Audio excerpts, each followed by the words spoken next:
It's been a long time coming, you guys, but a suspect has finally been named for the Moab murder mystery case.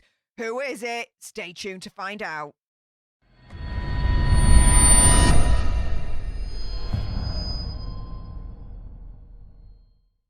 Hey up everyone, it's me, Stef The Alter Nerd, your nerdy alternative, and welcome to another dose of the Daily Nerd, where I break down the news and true crime stories of the day that's pretty much caught my eye. And oh my goodness, this has definitely been a long time coming. A suspect has finally been named for the Moab murder mystery case of Kylen Schulte and Stef Turner. Who is it? I'm going to break it all down for you. Before I do so though, a little bit of housekeeping. Firstly, YouTube human reviewer, I see you lurking. I'm not going to say any trigger words or anything that's going to offend your ear holes. And to everyone else awesome enough to have clicked on this video, hi, welcome. How are you doing? If you love news and true crime on the daily served with a little bit of sass and gobbiness, which is basically this, right? You need to make sure that you smash the hell out of that subscribe button, like, share, comment, all of that good stuff. And let's jump into it, shall we? So, for anyone that has no idea in terms of the case that I'm talking about here, there will be a card right at the top right-hand corner, right there, that'll bring you up to speed in regards to the Moab murder mystery case. But it looks like the mystery ain't a mystery anymore. Officials in Utah have recently named a suspect in regards to the double unalivement of Kylen Schulte and Stef Turner. The Grand County Sheriff's Office have named, and I'm probably going to butcher this, Adam Pinkusiewicz. Probably butchered that, but I'm going to stand by that pronunciation, as a suspect in the unalivement of Schulte and Turner. But soon after the incident happened, he unalived himself. Now, as a little bit of a quick overview, but again, watch my previous video on this that gives you a little bit more of a deep dive on this case. Schulte and Turner were found unalived on the 18th of August 2021 in Moab, Utah, according to police. Around about that time as well, it was absolute madness because Brian Laundrie was being hunted at that point because of the whole Gabby Petito case. And that case and the Moab double unalivement case, their timelines literally crossed. It was so freaky, it was so strange that there were so many people that turned around and said that Brian Laundrie had unalived Kylen and Stef, and then unalived Gabby Petito because she found out about it. That was fantasy. That was like putting your tinfoiled hat on and being a complete and utter mad conspiracy theorist. And quite soon after, the authorities turned around and said, Brian Laundrie has nothing to do with the Moab case. Zero, zilch, it ain't him. And it transpired it wasn't him. But this dude, I'm just going to call him Pink because I'm sorry, I'm just bad at the pronunciation here. But Pink worked at the same McDonald's as Turner, according to the sheriff's office, and was previously identified as a person of interest who was being investigated at the time. They did make multiple attempts to find and interview him, but they were unsuccessful.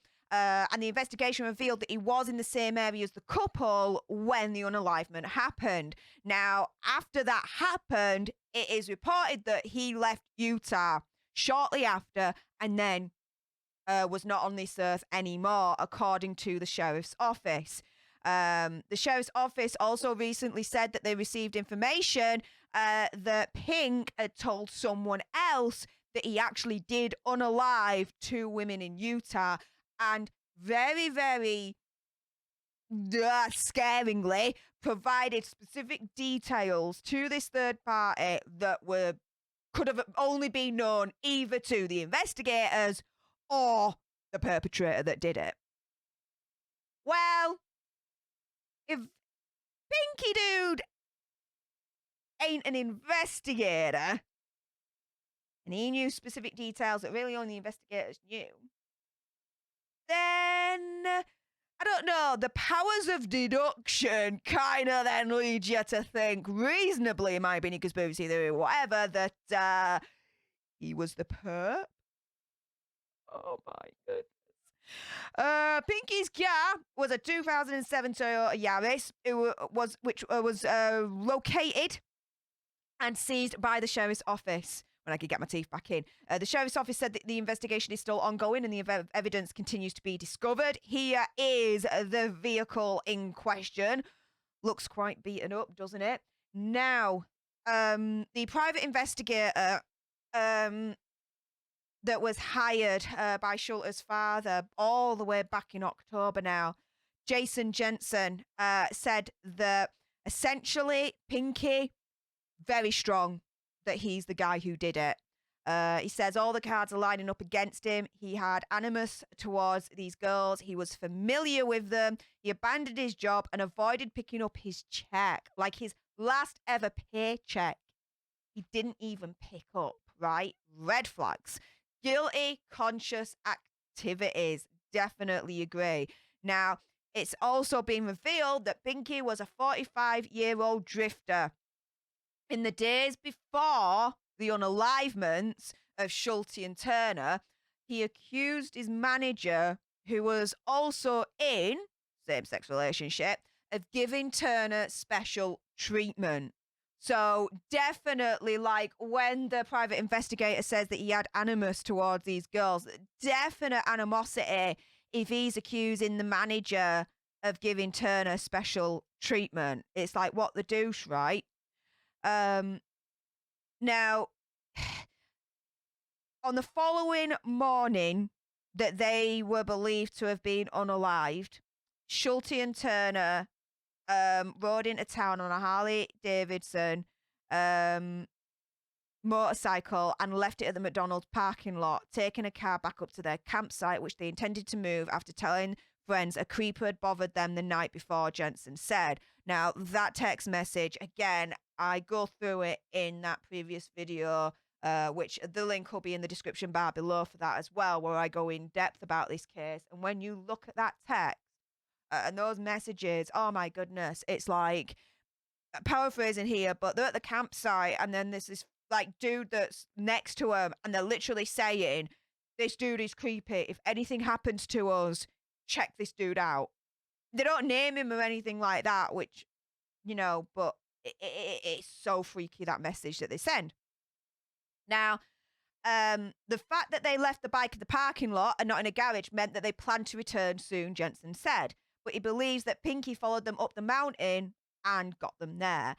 It's unclear, though, whether Pinky and the creeper are the same person. Authorities said it's a possibility, while Jensen said he believes they are separate individuals. Now, Jensen has a good point here. He says, if he was a co-worker, why would they tell their friends in the text that a creeper is bothering us? Why wouldn't they have just turned around and said, oh, dude from work, Pinky is proper creeper right now. He's proper bothering us. They would have named him, right? Or would have said, oh, this dude from work is proper creeping us out.